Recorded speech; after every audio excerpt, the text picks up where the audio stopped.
오늘 설교는 좀 어렵게 생각하면 어려울 수도 있고 또 늘 듣는 얘기라 또 쉽게 생각하면 쉬울 수도 있는 그런 설교입니다.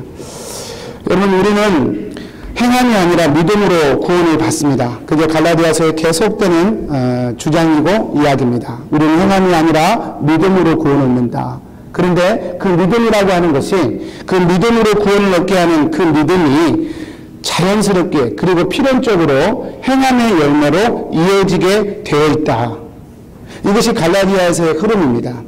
그래서 우리가 믿는 이 복음은 이 모든 과정을 총체적으로 다 포함해서 구원이라고 선포한다. 이것이 우리가 믿는 복음의 실체입니다. 그래서 우리가 이 복음을 두 단어로 정리하죠. already, not yet. 기억하십니까? 계속 제가 얘기 드릴 거예요. already, not yet. 하나님의 은혜로 우리는 이미 구원받았습니다. 그러나 또한 우리의 구원은 not yet. 아직 완성되지 않았습니다. 믿음으로 은혜로 구원받지만 그것은 열매로 행함으로 자연스럽게 필연적으로 열매 맺어 간다는 것이죠. 이것은 마치 1 더하기 1이 2입니다 라고 하는 경우와 같습니다. 여러분, 만일 누군가가 산수를 풀었는데 1 더하기 1이 2가 아니라 3이 됩니다 라고 말한다면, 다른 숫자가 결론으로 도출된다면 우리는 그 계산이 틀렸습니다 라고 얘기할 것입니다. 그리고 그분에게 더하기는 이렇게 하는 것입니다 라고 더하기를 가르쳐 줄 것입니다. 그리고 다시 풀어보라고 얘기할 것입니다. 그분이 또 풀어서 또 다른 답을 가지고 온다면 그렇지 않습니다. 다시 더하기를 가르쳐 주고 다시 더해보라고 얘기할 것입니다. 언제까지요? 답이 2가 될 때까지요. 왜 그렇습니까? 1 더하기 1은 2이기 때문에 그렇습니다. 이런 복음의 과정이 저는 마치 이와 같다. 비유적으로 설명하면 신자가 복음을 듣습니다. 이해가 됩니다. 믿습니다. 그리고 그 믿음을 삶으로 살아냅니다. 이 모든 과정이 마치 이와 같다 저는 생각합니다. 복음을 믿으면 어떨 때는 복음을 믿고 따르면 당연히 복음의 은혜로 감격스러울 때도 있지만 어떨 때는 그 복음으로 인한 갈등과 불편함도 함께 존재한다는 것이죠. 아니, 어떨 때는 솔직히 말하면 이 복음의 이 길을 가는 것이 너무나 힘들고 어려워서 이거 되게 불가능한 길이구나, 이건 안 되는 거구나 하고 솔직히 포기하고 싶고, 그래서 적당히 종교생활로 돌아가고 싶은 의욕을 우리는 종종 느끼곤 합니다. 그러다가 다시 복음 앞에 서게 되고 복음이 우리를 격려하고 도전하는 그 이야기를 들으면서 다시 용기를 내고 예수님의 도우심을 구하며 다시 도전을 하게 되는 것이죠. 이러한 일들이 반복돼서 결국은 우리가 조금씩 예수님을 닮아가는 사람으로, 복음의 사람으로 변화되어져 성숙되어져 가는 것입니다. 여기 앉아있는 모든 분들이 1 더하기 1은 2가 아니면 틀렸습니다라고 단호하게 얘기할 수 있는 것처럼 이 복음의 과정이 이와 같이 너무나도 분명하고 확실해서 예수님을 믿어서 은혜로 감격했지만 그 속에 신앙의 갈등과 도전이 존재하는 것을 여러분, 우리는 확실하게 얘기할 수 있는 것이죠. 만약에 그 도전과 갈등이 없는 신앙생활이라면 그냥 나는 예수 믿는 게 부담이 하나도 없어요. 나는 예수 믿는 게 그저 좋기만 해. 나는 예수 믿는 게 항상 할렐루야야. 만약에 그렇다면 여러분, 내가 예수님을 그저 믿었으니 다 해결된 것이라고 생각하고 믿고 싶어 한다면, 그것은 그 교회가 그렇게 가르치고 얘기한다면 그 교회가 얼마나 오래된 교회든, 숫자가 얼마나 많은 교회든, 그 신자가 몇 명 믿었던 그 신자가 직분이 뭐든 상관없이 그 교회는 복음을 모르는 교회예요. 그 성도는 복음과 상관없는 성도라고 자신 있게 얘기할 수 있습니다. 왜 그렇습니까? 복음이 너무나도 분명하게 우리에게 이 사실을 얘기해 주기 때문에 그렇습니다. 기쁨만 있는 것이 아니다. 갈등과 부담과 어려움과 상처와 두려움이 같이 존재하는 것이 바로 구원입니다. 믿음으로 구원했지만 행함의 길로 가다 보면 그것이 경험되어지는 것이죠. 오늘 본문도 너무나도 확실하게 우리에게 그 사실을 이야기해주고 있습니다. 자, 오늘 본문을 통해서 복음으로 사는 것을 포기하지 마십시오라는 제목으로 하나님의 말씀을 증거하겠습니다. 첫 번째로요, 복음은 무엇을 심느냐의 문제가 아니라 어디다가 심느냐의 문제라는 거예요. 오늘 7절, 8절 말씀인데 우리 같이 한번 읽어보겠습니다. 시작. 스스로 속이지 말라. 하나님은 업신여김을 받지 아니하시나니 사람이 무엇으로 심든지 그대로 거두리라. 자기의 육체를 위하여 심는 자는 육체로부터 썩어질 것을 거두고 성령을 위하여 심는 자는 성령으로부터 영생을 거두리라. 여러분, 사람이 무엇으로 심든지 그대로 거둔다라고 말씀합니다. 그러나 성도님들, 이 말씀이 열심히 심으면, 열심히 무엇인가 봉사하면 하나님이 복도 그만큼 많이 주실 것이라, 그 말씀이 아닙니다. 오늘 말씀을 2번, 3번만 읽어봐도 오늘 말씀이 그것을 얘기하는 것이 아님을 우리는 금세 알 수 있습니다. 이런 본문에서 심는 대로 거둔다는 말이 무작정 어디든 그저 좋은 것을 심으면 좋은 것을 거두고 나쁜 것을 심으면 나쁜 것을 거둔다는 그런 뜻이 아닙니다. 본문에서 심는 대로 거둔다는 말은 사실은 어디에다가 심느냐에 따라 그 열매가 다르다는 것을 유념하라고 지금 얘기하는 것입니다. 본문 8절을 가만히 보시겠어요? 육체를 위하여, 성령을 위하여 심는 것이죠. 그래서 열매가 어때요? 육체로부터, 성령으로부터 열매가 각각 다른 거예요. 그러니까 지금 무엇을 심느냐의 문제가 아니라 사실은 어디에다가 심느냐가 지금 사도 바울이 하고 싶은 메시지입니다. 본문의 말씀을 가지고 특정 교파 또는 저는 장로교 목사를 또 다 포함돼, 저도 그랬던 적이 있고요. 이런 말씀을 가지고 잘못된 메시지를 교회 안에 많이 뿌렸습니다. 예를 들면 이런 겁니다. 우리의 마음은 밭과 같아서 좋은 생각을 뿌려라. 좋은 생각을 열심히 뿌리면 언젠간 그 씨앗이, 좋은 생각이 우리 삶 속에서 자라게 될 것이다. 심는 대로 거둔다고 그랬으니까. 그래서 항상 긍정적인 생각을 마음밭에 심고 살면 언젠간 우리 인생은 긍정적인 열매를 맺게 될 것이라 그렇게 가르칩니다. 여러분, 솔직히 말해 마음에 딱 드시죠? 아, 내가 그걸 몰랐네. 내 인생이 불행한 게 그것 때문이었네. 생각하실 겁니다. 그러나 그 말이 틀렸든 맞든 상관없이 적어도 본문은 그와 같은 이야기가 아닌 것은 확실합니다. 그와 같이 우리의 마음에 좋은 씨앗을 뿌려서 좋은 열매를 맺으라, 그런 수준의 이야기가 아닌 것은 확실하다고 말해요. 여러분, 오늘 본문의 말씀을 가만히 한번 읽어보십시오. 무엇을 심느냐 하는 것은 이미 확고하게 정해져 있습니다. 무엇입니까? 우리의 마음이에요. 우리 인생이에요. 우리 인생의 중심이에요. 우리의 마음, 우리 인생, 우리 중심을 어디에다가 심느냐, 지금 그 이야기를 하고 있는 것입니다. 내 마음을 육체에다 심을 수도 있고 내 마음을 성령에다가 심을 수 있다는 거예요. 여러분, 그러한 가르침이, 아까 제가 말씀드린 가르침들이 잘못된 가르침인 것은, 지금 사도 바울은 지금 성령을 심느냐 육체에 심느냐를 얘기하는데, 그런 가르침들은 말씀을 거꾸로 해석해서 육체에다가 무엇을 심어서 무엇을 거둘까에 집중하게 만들기 때문에 그 자체가 왜곡된 가르침이라 얘기하지 않을 수 없는 거예요. 제가 이러한 가르침을 꼭 꼬집어서 말씀드리는 것은 어떤 분들을 비난하거나 정죄하기 위한 게 아니에요.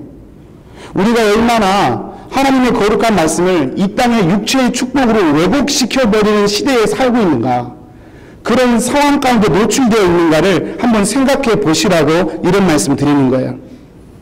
여러분, 육체에 우리의 마음 중심을 뿌리지 말라고 지금 사도 바울은 얘기하고 싶은 건데,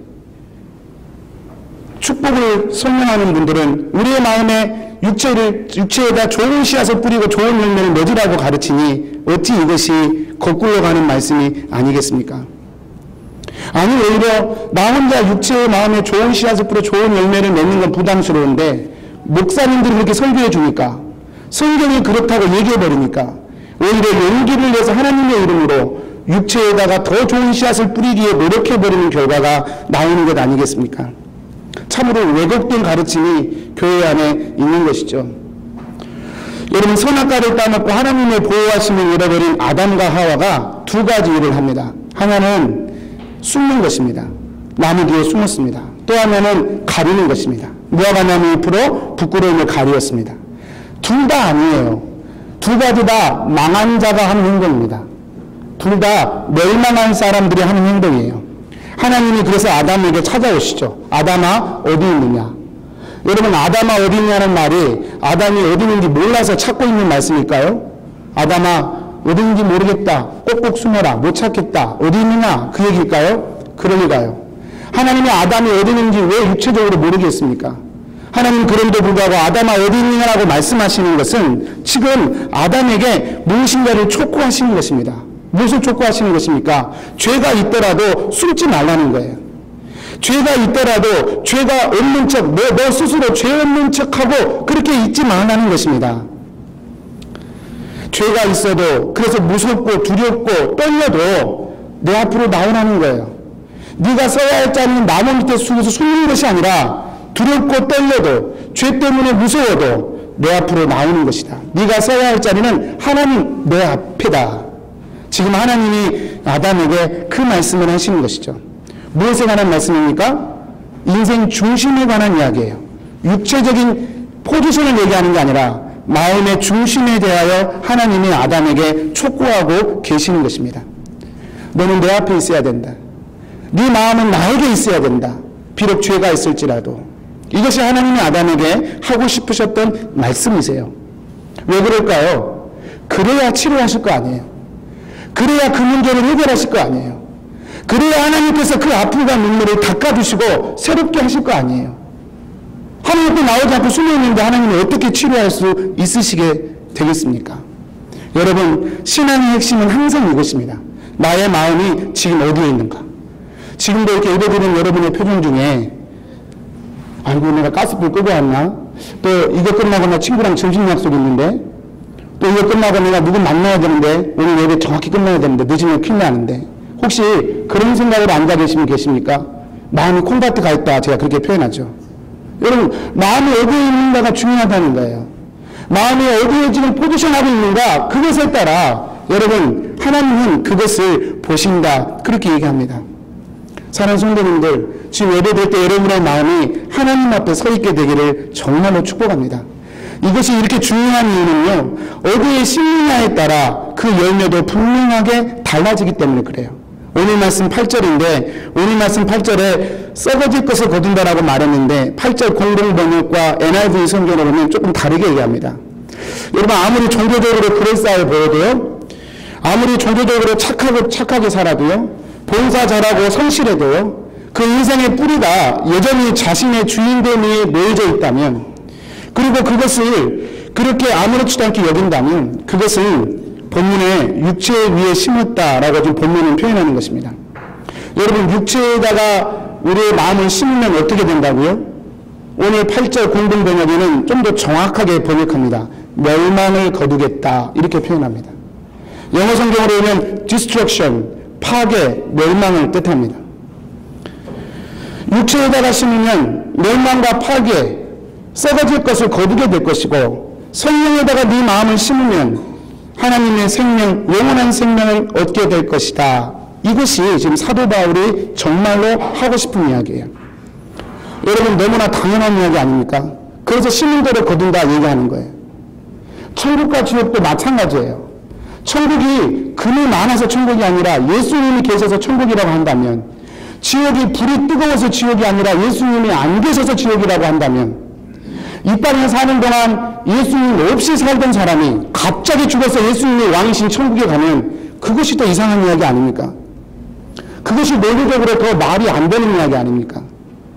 이 땅에서 하나님 없이 사는 사람이 영원한 세계에 가서 하나님 없는 지옥에 가서 사는 것이 여러분 논리적으로 전혀 이상한 이야기가 아니지 않습니까? 제 말은 어떤 사람들이 지옥으로 달려가는 것이 나는 아무렇지도 않습니다라고 말하는 게 아니라 그냥 우리의 생각과 논리를 통하여 과정과 결과를 추론해보면 그것이 당연한 논리가 아니냐라고 하는 말씀이에요. 우리가 그것을 선택하지 말라고 지금 말씀도 나누는 거고 복음도 나누는 거고 이렇게 와서 말씀도 듣고 하는 것 아니겠습니까? 바울이 갈라디아서 4장에서 이스마엘은 절대로 아버지 아브라함의 유업을 받지 못한다. 이스마엘은 안 말씀하신 이유가 정확히 이와 같은 표현입니다. 바울은 이 원리를 더 확증하기 위해서 이렇게 얘기합니다. 하나님은 업신여김을 받지 아니하시는 분이다. 7절 말씀이죠. 그러므로 이에 관해서 너 스스로 속이는 자가 되지 말라라고 선포합니다. 여러분 하나님을 업신여기지 말라는 말은 하나님은 내 마음을 모르실 거야. 지금 내 마음이 콩밭에 가 있는 거 하나님 모르실 거야. 하나님은 내 종교적 의식과 절차를 기뻐하시고 어차피 내 공로 없이 구원받은 것이니 내 마음 안 들여도 다 괜찮을 거야. 내 마음은 그냥 무조건 용납하실 거야 라고 생각하지 말라는 이야기예요. 왜 그렇습니까? 하나님은 심는 대로 거두게 하시는 분이시기 때문에 그래요. 어떤 목사님 댁에서 아이 딸과 목사님과 사모님이 식사를 하는데 식사 기도를 따르게 시켰대요. 근데 이 딸이 우리 민서 같았던 모양이에요. 똑똑해요. 그래서 기도를 잘하는데 죄송합니다. 쓸데없는 얘기해서 기도를 하는데 또박또박 소원을 잘 이야기하더래요. 그래서 목사님이 야, 참 우리 딸 어느새 커서 기도를 이렇게 열심히 잘하는구나 흐뭇해하면서 같이 기도를 하는데 이 딸이 기도를 다 해놓고 막판에 기도하기를 이렇게 기도하더랍니다. 예수님, 이 소원 다 들어주시고 저희 집에는 오지 마세요. 그러더랍니다. 진짜예요. 실화예요. 그래서 목사님 너무 놀래가지고 기도 끝난 뒤에 이 딸한테 너 왜 그렇게 기도했니? 라고 물었더니 이 아이가 솔직하게 대답하더라는 거예요. 예수님이 내 소원 들어주는 건 너무 좋은데 예수님이 우리 집에 들어오는 건 아무래도 불편하다는 것입니다. 아무래도 싫다는 거예요. 그래서 예수님 내 소원 들어주시되 우리 집은 오지 말라고 솔직하게 기도했다는 거예요. 여러분 어쩌면 이 아이처럼 그렇게 하나님을 대하고 싶은 분들이 저를 포함해서 이 자리에 혹시 있지 않는가 염려가 돼요. 두려운 일입니다. 무서운 일입니다. 애통하면서 우리의 마음을 찢으면서 하나님께 나아가야 될 일이에요. 왜냐하면 우리의 마음이 어디에 심겼냐에 따라 그대로 거두기 때문이죠. 두 번째로요, 복음으로 사는 것을 결코 포기하지 말라는 것입니다. 9절 말씀인데 우리 같이 한번 읽어보겠습니다. 시작. 우리가 선을 행하되 낙심하지 말지니 포기하지 아니하면 때가 이름에 거두리라. 여러분 제가 목회하면서 참 놀라고 또 생각하게 되는 건 설교를 들으실 때나 성경을 읽으실 때나 또는 믿음들을 정립하실 때 복음적인 관점이 반드시 필요하다는 거예요. 복음적인 관점이 없이 성경을 읽으면 은혜를 받아도 이상하게 받아요. 엉뚱하게 받아요. 성경이 그만하는 게 아닌데 거꾸로 해석해서 거꾸로 은혜를 받는 이상한 일들이 왕왕 생기는 걸 전 목회하면서 경험합니다. 여러분 지금 성경에 대해서 이해하려면요 성경에 말하는 의도를 좀 볼 수 있어야 돼요. 그게 신학적 관점인데 이 목사가 그 역할을 하는 것이죠. 여러분 9절에서도 선을 행하되 낙심하지 말라 말할 때 이 선이 무슨 선일까요? 세상적이고 도덕적이고 윤리적으로 말하면 이 선을 행하라는 말은 불쌍한 사람 도와주어라. 우리 도움이 필요한 사람에게 손을 내밀어 주어라. 그 뜻이죠. 착한 일을 많이 해라. 그 뜻일 것입니다. 그렇다면 지금 본문이 얘기하는 선이 그 선을 얘기하는 것일까요? 그렇지 않아요, 여러분. 성경적인 잣대가 필요해요. 성경에서 말하는 선이란 그런 것이 아닙니다. 그것보다 훨씬 더 높은 것입니다. 성경에서 말하는 선이란 여러분 하나님의 그 말씀 안에 하나님의 권위 안에 서 있는 것 그 자체가 바로 선이에요. 복음을 따라 사는 것 자체를 선이라 그렇게 얘기합니다. 여러분은 선악과가 그렇지 않습니까? 하나님이 먹지 말라 말씀하셨어요. 안 먹는 게 선이에요. 먹는 게 악이에요. 내가 선악과를 먹어서 내가 선악을 구분할 수 있는 능력을 키워가지고 선악을 구분하기 위해서 선악과가 있는 게 아니라 그 먹지 말라 말씀하신 하나님의 권위 안에 거하는 것 자체가 선이에요. 권위 바깥으로 나가는 것 자체가 악이고 말입니다. 그래서 그 나무 이름이 선악과인 거예요. 성경에서 말하는 선이란 바로 이와 같은 선을 얘기합니다. 하나님이 말씀하신 복음을 따라 살아가는 것 자체가 선을 의미하는 거예요.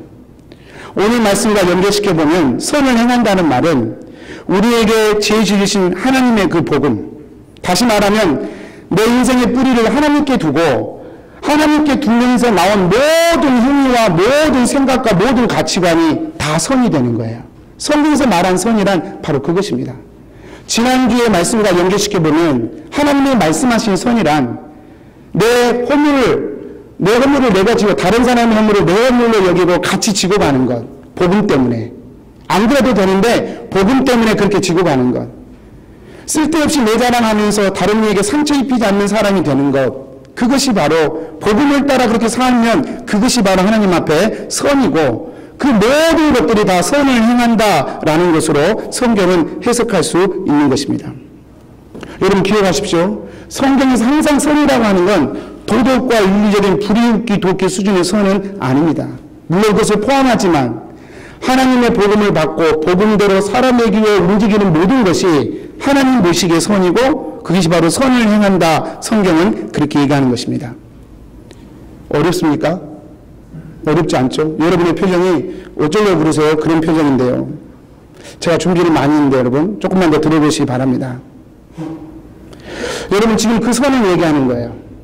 복음을 받아서 그 삶으로 살아가는 그 모든 것이 선이에요. 근데 문제는 이 선을 행하는 것이 이 복음을 따라 사는 것이 그렇게 우리에게는 녹록지가 않다는 것입니다.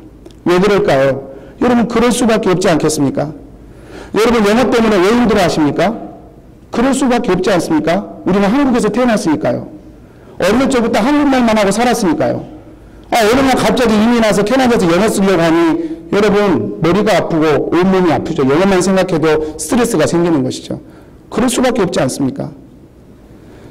우리가 태어나서 살아가는 것이 내 욕심대로 사는 것을 복이라고 해석하고 내가 원하는 대로 사는 것이 나를 위한 진리인 것처럼 왜곡된 우리의 정체성을 가지고 오랫동안 살아왔던 죄의 본성을 우리가 가지고 있는데 그것을 거스려서 성령을 따라 사는 삶으로 가라고 하니 그것이 복음을 따라 사는 삶이라고 그게 선을 행하는 것이라고 우리 보러 가라고 하니 여러분 그것이 어찌 순풍에 돛단 것처럼 그렇게 갈 수 있겠냔 말이에요.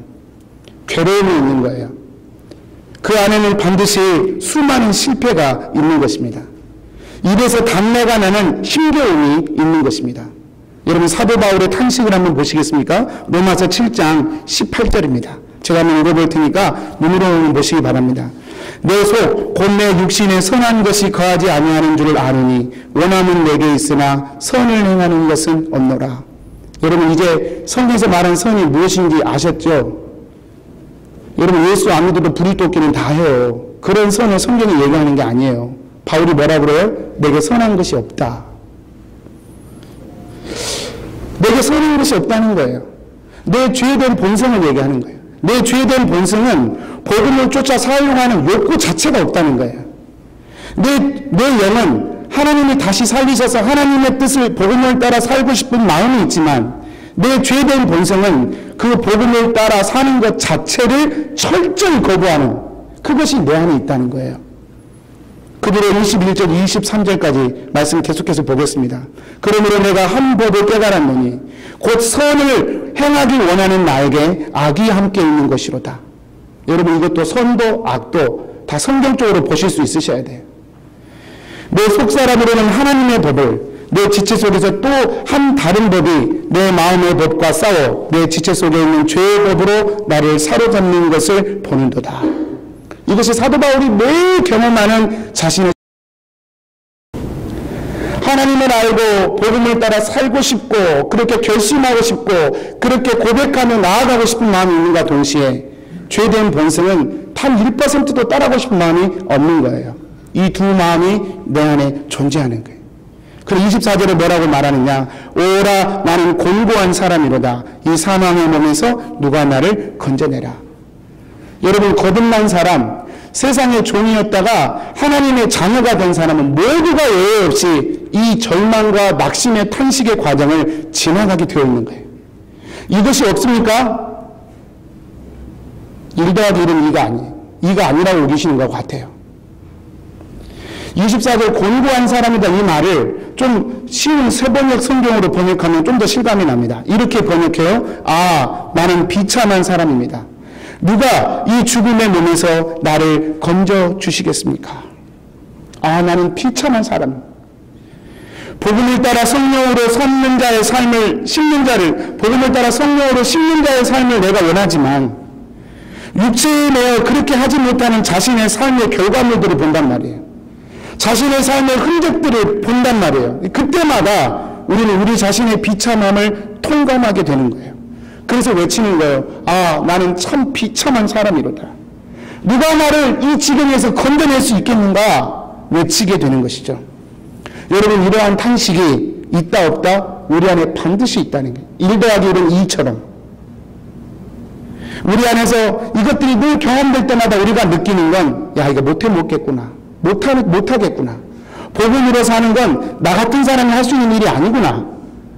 그저 믿음 좋고 하나님께 특별히 선택받은 몇 사람만 하는 것이고 우리는 적당히 종교생활에서 하나님의 은혜로 구원받는 것이지 이게 할 일이 못 되는구나. 우리는 그렇게 절망하고 낙심하게 되어 있습니다. 나는 안 되는가 보다 생각하게 되어 있다고 말이에요. 카일 알드먼이 쓴 은혜가 더 크다라는 책이 있어요. 제 서재에 꽂혀있는 책인데 혹시 원하시면 빌려가시기 바랍니다. 반납만 제대로 해주신다면 저는 좋습니다. 반납이 잘 안 돼가지고. 은혜가 더 크다는 책을 보면 이 하나님의 일을 하다가 낙심에 빠진 한 선교사의 이야기가 소개되어 있습니다. 1921년에 스웨덴 출신의 선교사 데이빗과 스베아 플로드라고 하는 부부가 2살짜리 아들을 데리고 아프리카 중심부의 한 나라로 선교사로 헌신하여 떠나게 됩니다. 그리고 거기에서 평생 한 번도 복음을 들어본 적이 없는 한 지역과 마을을 선택해서 그 마을을 복음화시키기로 결정을 하고 그 마을에 들어가게 됩니다. 그런데 그 마을에 들어갔는데 추장과 마을 사람들이 선교사가 들어와서 하는 걸 원치 않아요. 그래서 결국 이 선교사 부부는 그 마을에서 1.5km 떨어진 곳에 원두막을 짓고 살게 됩니다. 그리고 그 마을에서 접촉이 허용된 유일한 한 사람, 음식을 파는 소년, 음식을 팔도록 공식적으로 허용된 그 소년만 이 선교사는 접촉할 수 있게 됩니다. 그리고 이 선교사는 이 소년을 볼 때마다 복음을 힘써서 전합니다. 그런데 그것뿐이었어요. 더 이상 마을 사람들을 만날 수도 없었고 마을에 들어갈 수도 없었어요.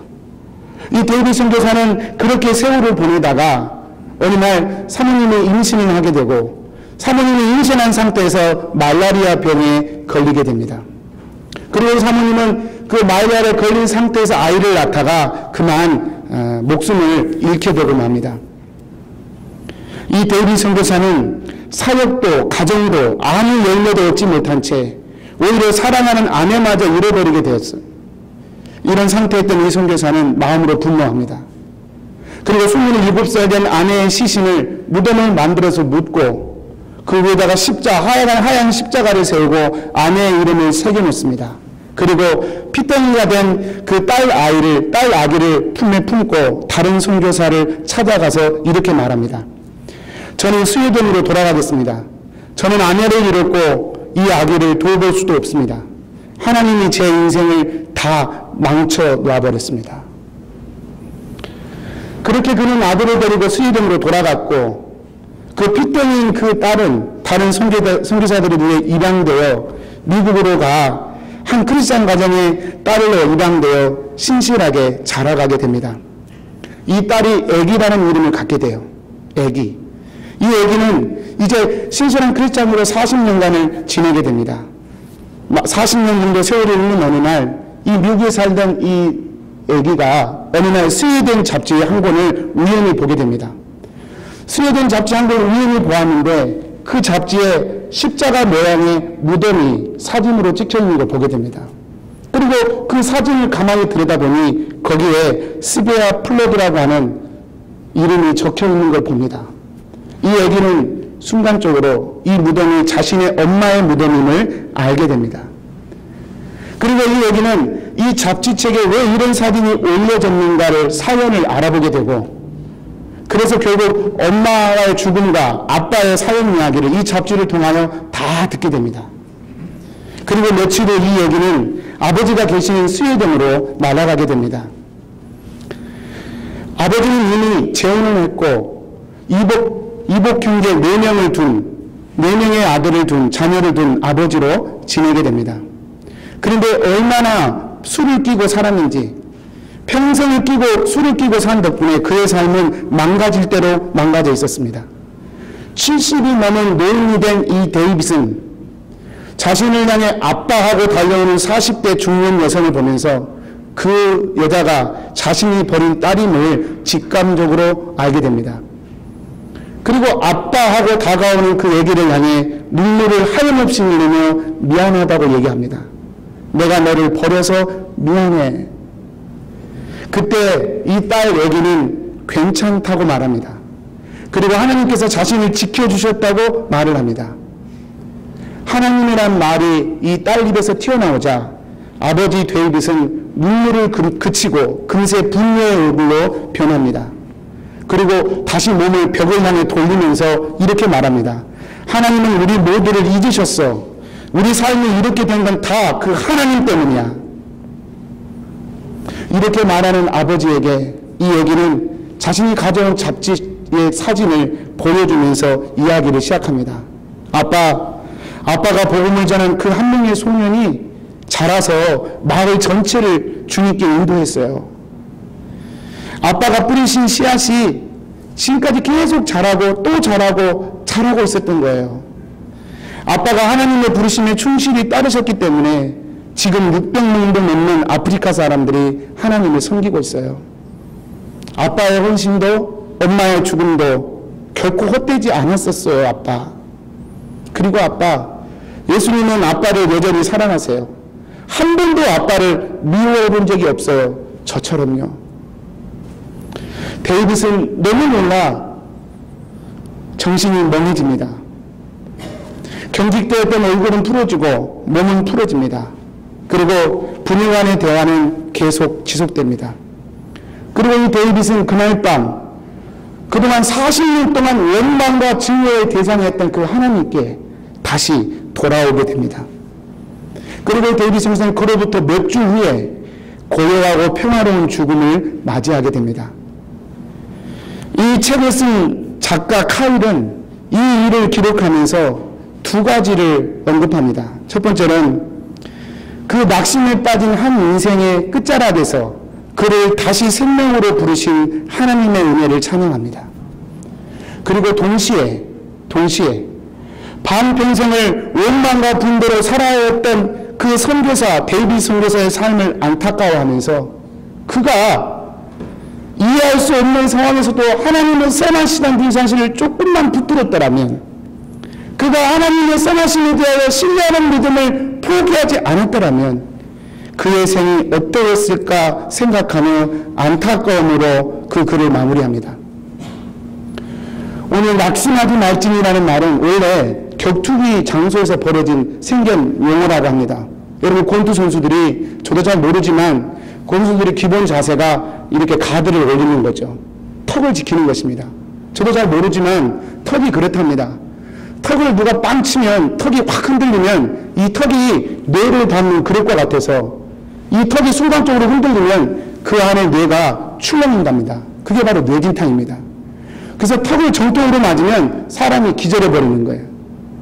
그래서 권투 선수들은 가장 치명적인 약점으로 상대방의 턱을 노리게 되어 있고, 또 반대로 선수는 자신의 턱을 보호하기 위해 항상 가드를 올린다는 것입니다. 근데 권투 선수들이 권투를 하다 보면 지치죠. 피곤하죠. 정신이 멍해지죠. 그래서 자기도 모르는 사이에 이 올려졌던 가드가 내려간다는 거예요. 그때 코치가 말합니다. 가드 올려! 가드 올려! 정신 차려! 가드 올려! 그렇게 얘기한다는 거예요. 그 말이 바로 낙심하지 말라는 말이에요. 시합 중에 아무리 힘들어도 가드를 내리지 말라는 거예요.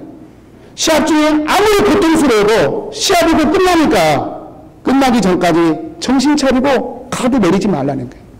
사도 바울이 지금 갈라디아 교인들한테 그 이야기 하는 거예요. 아무리 힘들어도 믿음을 놓지 말아라.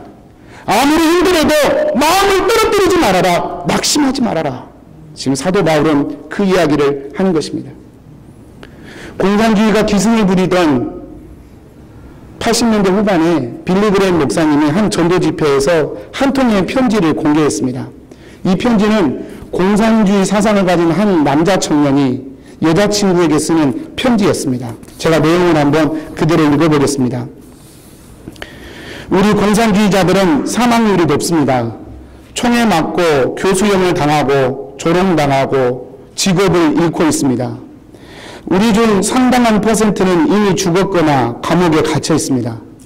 우리는 대부분 가난하게 살고 있습니다. 우리는 좋은 집, 좋은 자동차를 가질 여유도 없습니다. 그러면서도 우리는 우리의 모든 시간, 모든 재산, 모든 재능을 아낌없이 당을 위해 바칩니다. 사람들은 우리를 가리켜 광신자라고 부릅니다. 그렇습니다. 우리는 광신자입니다. 우리의 삶은 오직 하나의 목적, 세계 공산화의 노력에 의해 지배되고 있습니다.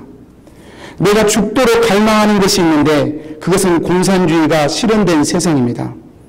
그것은 이제 내 삶이요, 내 사업이요, 내 종교요, 내 취미요, 내 연인이요, 내 아내요, 내 애인이요, 내 빵이요, 내 고기입니다. 나는 낮에도 그 일을 위해 일하고 밤에는 그것을 또 꿈을 꿉니다. 나에게 이제 이 비전을 떠나서는 나의 어떤 다른 인생도, 우정도, 사랑도, 대화도 존재할 수 없습니다. 나는 이 이상을 위해 감옥에 갇힐 준비가 되어 있고 필요하다면 사형대에 갈 준비가 되어 있습니다. 그래서 하고 싶은 얘기가 뭐냐? 헤어지자는 거예요. 당신과 내 길이 다르니 헤어지자는 거예요. 여러분, 이 청년은 온통 공산주의의 꿈에 사로잡힌 삶을 살았습니다. 그는 24시간 세계가 공산화되면 세상이 좋은 세상이 될 것이라 기대했던 것이죠. 그것을 위해 그는 애인에게, 지금 사랑하는 애인에게 헤어지자고 편지를 쓰는 것입니다. 공산주의 사상이 거짓 사상이라는 건 이미 역사적으로, 사회적으로 이미 증명된 것 아닙니까? 그 잘못된 이론을 가지고도 그는 인생을 걸었습니다. 그가 말합니다. 공산화의 꿈은 내 밥이요, 내 인생이요, 내 애인이요, 내 고기라고 말합니다. 그것을 떠나서는 어떤 비전도, 어떤 우정도, 사랑도 자기에게는 존재할 수 없다고 얘기합니다. 사는 성도님들, 제가 묻겠습니다. 저와 여러분이 가진 하나님이 주신 이 복음, 하나님의 아들이 피를 흘려 우리 손에 쥐어든 이 복음이 이 젊은이가 가진 공산화의 꿈보다 적거나 초라하다고 생각하십니까? 복음을 위해 사는 것이, 하나님이 열매를 주겠다고 약속하신 그 약속이 공산화를 헛된 꿈을 꾸고 살아가면서도 자신의 인생을 내어 맡기는 그 청년의 확신보다 우리가 못한 것이, 그것이 가능하다고 생각하십니까? 그럴 수는 없습니다. 결코 그럴 수는 없습니다. 하나님은 일하십니다. 하나님은 반드시 우리의 선한 기도에 응답하시는 분이십니다. 하나님은 선한 순종에 반드시 반응하시는 분이십니다. 복음을 내가 사라지지 않고 이기는 불가능하다고 여기지만 하나님이 갈 수 있다고 말씀하시니, 가야 된다고 말씀하시니 순종하고 가는 자에게 반드시 그 열매를 맺게 하시는 분이십니다. 여러분, 힘내셔야 합니다. 복음으로 사는 도전과 노력을 포기하시면 안 됩니다. 적당한 종교생활에 여러분의 인생을 맡기시면 안 됩니다. 육체에 심으면 육체의 열매를 거둔다니까요. 반드시 생명이 되어 돌아오는 이 길, 반드시 생명이 되어 돌아오는 복음으로 사는 선한 행위를 여러분, 우리는 반드시 도전해야 합니다. 여러분, 그러한 일을 이루는 것이 어디이겠습니까? 바로 교회입니다. 10절 말씀해 보십시오. 우리 같이 한번 읽어보겠습니다. 시작. 그러므로 우리는 기회 있는 대로 모든 이에게 착한 일을 하되 더욱 믿음의 가정들에게 할지니라. 여러분, 이제 좀 아시겠죠? 그래서 착한 일이 뭐예요? 또 부리토끼예요? 아니라니까 여러분. 부리토끼에서 자기 싸우면 하나님 카운트 안 해요. 여기서 말한 착한 일도 지금 선한 일이잖아요. 복음의 삶을 믿지 않는 자들 앞에서 살아내라, 그 말이에요. 믿지 않는 자들 앞에서도 나는 복음의 사람인 걸 감추지 말고 살아내라, 지금 그 이야기예요. 착한 일을 기회 있는 대로 모든 이 앞에서 해라. 근데 특별히 어디에다가 하라고요? 믿음의 가정들에게 하라고요. 믿음의 가정이 무엇입니까? 바로 교회입니다. 교회 안에서 복음으로 사는 삶을 서로 나누고 서로 인크레지하고 복음으로 나는 삶을 서로 동요하고 복음으로 나누는 삶을 서로 자극하며 세워가라. 이것이 사도 바울이 하는 진짜 얘기예요. 여러분, 우리 중에 장사 없어요. 나 혼자 나는 복음으로 살 수 있고 나는 나 혼자 하는 뜻을 이룰 수 있다, 그렇게 말하는 사람 정신 나간 사람이에요. 우리 중에 아무도 혼자서 복음을 따라 사는 삶을 온전하게 살아갈 수 있는 사람 없어요. 그래서 하나님이 교회를 주신 거예요. 여러분, 교회는 바로 그런 곳이에요. 교회에서 이 복음의 은혜를 받아야 가정에서 복음의 삶을 살아낼 수 있는 거예요. 교회에서 복음의 은혜를 받아야 직장에 가서 복음의 삶을 살아낼 수 있는 거예요. 거꾸로 오는 경우는 거의 없어요. 직장에서 은혜 받아가지고 교회에서 그걸 적용하는 경우는 없어요. 가정에서 은혜 받아가지고 그걸 교회 와서 적용시키는 경우는 없어요. 교회에서 은혜 받아 가정으로, 직장으로 나아가는 거예요. 여러분, 교회가 그걸 위해 하나님 세우신 거예요. 교회를 하나님이 그렇게 그렇게 부르신 것은 교회가 그렇게 중요하기 때문에 그렇게 세우신 거예요. 여러분, 저는 우리 교회가 이렇게 되어 가야 한다고 정말로 강하게 확신합니다. 오늘날 교회를 자신의 욕심으로 자신의 발언을 강화시키기 위해서 자신의 의를 드러내기 위해서 어떻게든 교회는 내 말을 들으라고 하는 분은 정말로 나쁜 분이에요. 정말로 나쁜 분이에요. 교회를 하나님의 복음이 아니라 자신의 이름으로 지배하려 하는 모든 사람은 정말로 나쁜 분이에요. 그럴 수 없어요. 교회는 복음의 은혜를 경험하고 복음의 은혜를 나누는 것이 되어야 하기 때문에 그래요. 여러분, 저는 우리 교회가 이 복음을 따라 사는 삶, 선을 행하는 삶으로 날마다 나아가야 된다는 강한 확신이 있습니다. 그렇지 않고서야 교회에 모여 우리가 하는 모든 일들이 무슨 의미가 있겠냔 말이에요. 말씀을 마치겠습니다. 사랑하는 성도님들, 저와 여러분은 복음을 받은 사람들이에요. 저와 여러분은 하나님의 자녀로 부름을 받은 사람이에요. 제 신학교 동기이고 저보다 나이는 훨씬 많으시지만 신학교 졸업하자마자 탄자니아에 가서 선교하시는 나전희 선교사님이라고 하는 분이 계세요. 신학교 때 좀 친해서 지금 페이스북으로 교제하는데 페이스북에 엊그저께 사건이 올라와 있더라고요. 교회 옆에 이슬람 사원이 있는데 그 모스크에 경찰이 급습해서 지도자들을 체포해 간 사건이 있었다는 거예요. 이유가 뭔가 하니 그 모스크에서 어린아이들을 상대로 기독교 지도자들을 암살하는 훈련을 시켰다는 거예요. 그것이 들통나서 경찰이 그걸 급습했다는 거예요. 여러분, 모스크에서 기독교 지도자를 암살한다면 누구겠어요? 바로 옆에 있는 자신이에요. 이 선교사님이 그걸 느끼는 거예요. 이 선교사님이 그런 상황에서 며칠이 지나 오늘 새벽, 제가 주일예배 드리려고 새벽에 일어났는데 새벽에 이런 글을 페이스북에 남기셨더라고요. 인간은 놀랍게도 늘 절망하는 존재다. 그러나 더 놀라운 건 인간은 그 절망을 항상 희망으로 바꾸는 존재다. 복음이 그렇다는 것이죠. 이보다도 복음을 따라 사는 삶을 정확하게 표현할 수 있을까 싶을 만큼 제게는 참 증기와 같은 감동을 받게 했습니다. 우리는 항상 절망하는 자입니다. 그렇지만 그 절망을 희망으로 바꿀 수 있습니다. 사랑하는 성도님들, 신앙생활, 교회생활 그저 편안하게 무탈하게 하는 것을 목표로 삼지 마시기를 소원합니다. 나 건들지 마. 난 편하게 다니고 싶어. 제발 그런 얘기 하지 마십시오. 제발 그런 얘기 하지 마십시오. 복음의 진리를 품고 믿음으로 살아내는 것이 비록 힘들고 고통스러울지라도 여러분 포기하지 말고 앞으로 전진하시기를 축복합니다. 때론 절망이 필수사항인 것처럼 보일지라도 그것이 내가 가는 복음의 길이라고 할지라도 여러분 빗겨서기 마시게 되기를 축복합니다. 아니 빗겨서기 아닌 정도가 아니라 이길 끝에는 반드시 하나님이 열매를 주신다고 그랬다. 이길 끝에는 반드시 하나님이 영생의 복을 주시고 하나님의 응답을 주신다고 하셨다. 그 소망으로 오히려 담대하게 전진하시는 저와 여러분 되시길 바랍니다. 때가 되면 이루게 하실 것이기 때문에 그렇습니다. 우리 기도하겠습니다.